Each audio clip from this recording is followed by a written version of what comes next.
They're paying taxes now. In fact, they're paying the biggest share of taxes right now.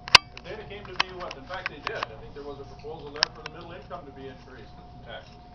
Dayton had that as well. You don't know that. You don't hear that. Well, it's all Everybody regressive. goes with this wealthiest thing because it's fashionable to tax the wealthy.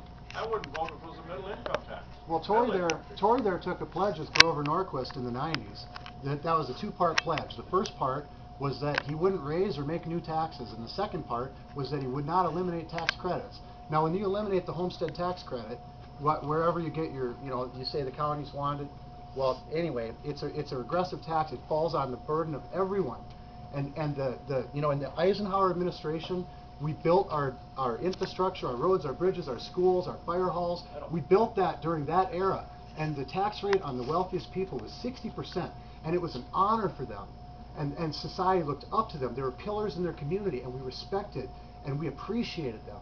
And now all I see is scapegoating on the poor, blaming people on food assistance when they can't even get a part-time job. So you're good with distribution of wealth then? Is that what you are? No, I'm saying that they pay less income tax than poor people do. Oh, they do.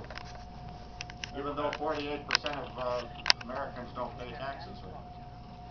So what do we do with that? Well, like I was saying, wouldn't it be an honor and a privilege what do we do with that 48%? infrastructure is falling apart, okay? It was built with a contribution and a sacrifice on the part of the people in the society. The Bible says, to whom much has been given, much shall be required. Now, they built that infrastructure, and they did that out of the goodness of their hearts in the 50s, and now it's like pulling teeth to get an extra dime out of the wealthiest people in this society, and I'm tired of it.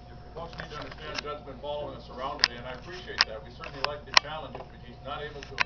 You're not able to prove that Torrey had made that signature back in the 90s. I will prove it.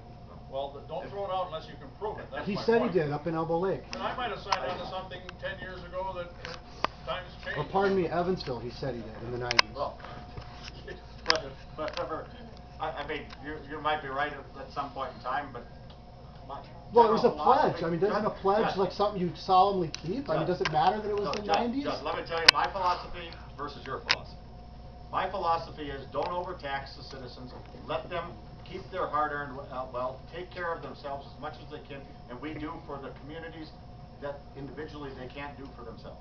You would rather tax everybody's income, take it away from them, redistribute it, government knows best, and then they can give you it. Would you take away tax credits on the majority of society, but you won't reach towards those people? They've been unaffected. Oodles of tax credits. They've been unaffected by this down economy, completely unaffected. You say everybody needs to contribute. Your budget solution in last summer did not ask anything of the wealthiest people. That wouldn't say they have been affected by the economy. Well, just remember, this is my town, okay? Yeah. So I'm here because it is my Well, I town. don't think these people in this town want us to continue to send money to St. Paul or Washington, D.C. for that matter.